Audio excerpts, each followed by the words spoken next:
Democrat Charlie Crist faced off with current Republican governor of Florida, Ron DeSantis, in their gubernatorial debate. And Charlie Crist had some good moments, I'll say, even though, unfortunately, the very dangerous individual Ron DeSantis is still likely going to win just based on the polling.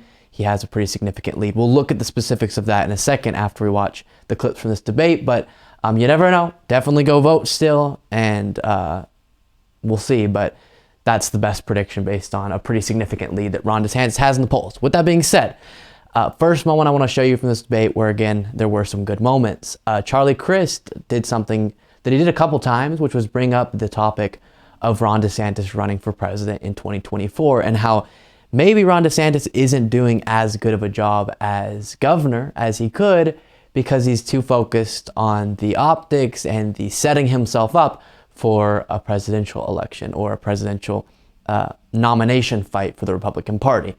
And I think it's perfectly reasonable for you to have in your head, do I have any larger political office ambitions? Because we as voters kind of like to elect people who were once governor or senator or something. So it makes sense that people who are currently in those positions would be thinking about that ahead of time. It's an important decision. But when it starts getting in the way of you doing a good job in the position you're currently in, that's when I have a problem. And I think DeSantis is definitely not doing a good job as governor. So here is that first moment. So get to your question. Housing is an incredible issue as well. We have a housing crisis in our state. Good luck buying a home. Good luck renting an apartment. And it's because Governor DeSantis has taken his eye off the ball.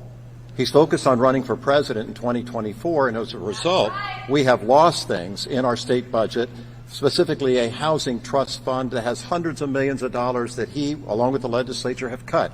I would restore it. I would make sure that we're doing everything we can to be sure that housing is affordable again. So get to your question.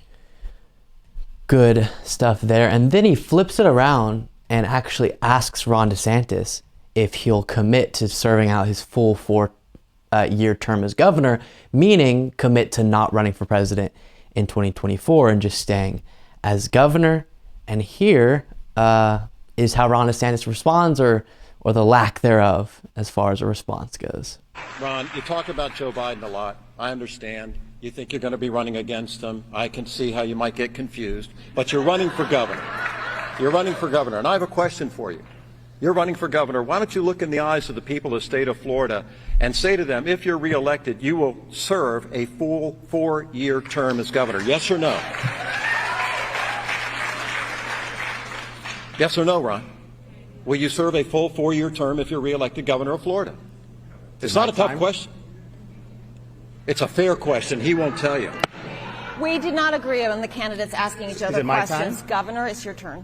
Well, listen, I know that Charlie's interested in talking about 2024 and Joe Biden, but I just want to make things very, very clear.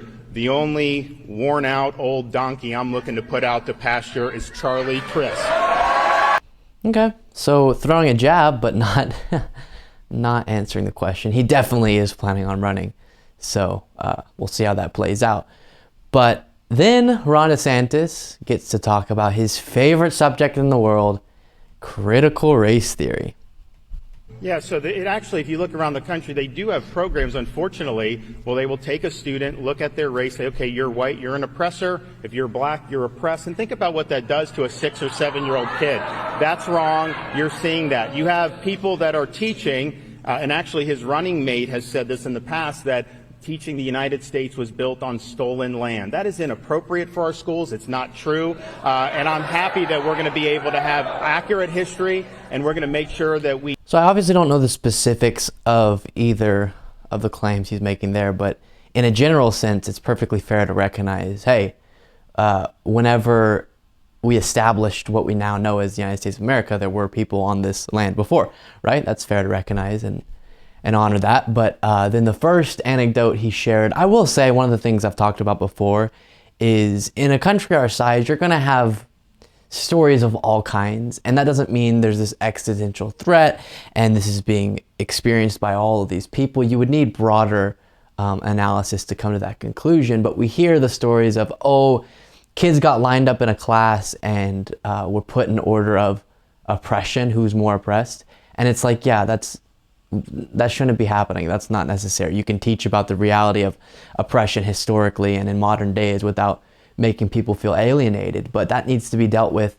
in their school on a school district level. That was one teacher trying something bizarre. This isn't a massive feud between the left and the right, except for the right likes to use these anecdotes as a means to the ends that they really want, which is to erase a lot of the very accurate parts of our history that people should be learning about. And you see them inching closer and closer, or not really inching, going pretty fast towards completely stopping discussing subjects about race, which are important to learn about, and subjects about the realities of slavery and lynchings and all these things, with the justification of kind of what you saw there. So pretty scary. But then next moment I want to show you someone yelled out in the crowd, "Liar," whenever Ron DeSantis said that his governing during the pandemic was based on facts. Can you imagine? When a once-in-a-century pandemic hit, I led based on facts, not based on fear. I lifted you up while some like Charlie Crist wanted to lock you down. Yeah, so then, instead of me responding to that, I'll let Charlie Crist respond in this moment. Ron, I wouldn't pat yourself on the back too much about your response to COVID. We've lost 82,000 of our fellow Floridians. And when you look at the Thanksgiving table, one of those empty seats is probably one of those people for many families watching tonight. And if we had only had the standard of other states in the United States, 40,000 of those people would still be alive, enough to fill Tropicana Stadium in St. Petersburg. Ooh. I will say I am now in favor, even though some of the audience responses were funny in this debate and others, and the Ron Johnson debate where he's getting booed and laughed at. I will say I think you should have a policy with at least below presidential, but maybe even presidential elections. Yeah, let's just say all debates should just have no crowd. I think that introduces a weird sport-like energy to it. And just depending on who ends up getting access or what area you do the debate in, you'll have kind of a disproportionate response at different moments to different candidates, which I think is not really needed when we're trying to get to some sort of policy discussion, even though a lot of these debates don't get into very much good discussions there. But then here's the polling I was speaking about. Unfortunately, Real Clear Politics has DeSantis up on average by 10 points, which is a very, very extensive lead and hard to overcome. But again, you never know. This is a pretty unprecedented midterm election. So, I mean, I think you do. No, sorry, guys. From an analysis point of view, I think you do. From a voting or democracy point of view, definitely still give it a go. But that's where it all stands. And that was the gubernatorial debate in Florida.